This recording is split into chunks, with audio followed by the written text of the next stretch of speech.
النهارده هدلعني، هخرج معايا ومتعني، ومن النهارده هدلعني، هخرج معايا ومتعني، وان طلبت ان اتكلم هتكلم وانا هسمعني، ومن النهارده وحشتوني جدا جدا جدا. انا عارف اني بقالي يومين 3 ما طلعتش لايف معاكم، وبعتذر معلش كان عندي ظروف منعتني، بس النهارده انا راجع لكم بمفاجأة خطيرة. احنا النهارده وبفضل محبتكم وتشجيعكم لصفحتنا كملنا 1,000,000 فولورز. 1,000,000 فولورز بجد مش عارف اقول لكم ايه، لولا اللي انتوا بتعملوه، لولا ان احنا موجودين واحنا بنحتفل مع بعض النهارده بال1,000,000 فولورز. انا عارف ان انا المفروض كنت اطلع معاكم لايف من بلد في ساوث امريكا كنت هفاجئكم بيها، بس انا اسف عندي ظروف منعتني. ان شاء الله كمان 3 ايام هكون هناك ونطلع لايف من هناك وننبسط بالبلد دي. النهارده بقى عايز اخلي طعم اللايف مختلف، هلعب معاكم لعبه يا رب تعجبكم، هديكم فرصه تسالوني اسئله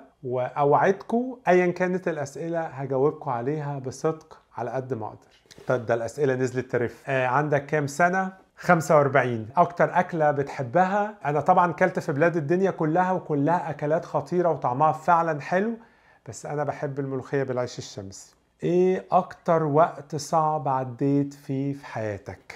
ده سؤال تقيل شويه. دلوقتي اكتر وقت صعب عديت فيه في حياتي هو دلوقتي. هقول لكم ليه. طبعا انتوا ربنا يخليكم ليا، انا بطلع لايف كل كام يوم وفعلا بنبسط بكل البلاد اللي بنسافر فيها مع بعض وكل الاكلات اللي باكلها وكل الاماكن الجميله اللي بشوفها دي، بس وانس بقفل اللايف انا لوحدي تماما. مش عارفه اقول لكم ايه، انا ما طلعتش لايف الكام يوم اللي فاتوا عشان عندي ديبريشن. I'm sorry، انا مش قصدي انكد عليكم، انتوا عارفيني فرفوش وبحب الحياه وبحب الضحك ومش قصدي انكد عليكم، بس انا وعدتكم ان انا هجاوبكم بصدق. اخر حاجه بقى سيبها معاكم ونقلب السؤال دوا. لو في حد بيحبكم وصادق معاكم في محبته امسكوا فيه بايديكم واسنانكم، اوعوا تفرطوا فيه. سؤال تاني، حد مشهور زيك؟ شكرا يا عم انا ولا مشهور ولا حاجه، بس حد مشهور زيك وسافر بلاد كتير ومبسوط، ليه يكون بيعدي باكتئاب؟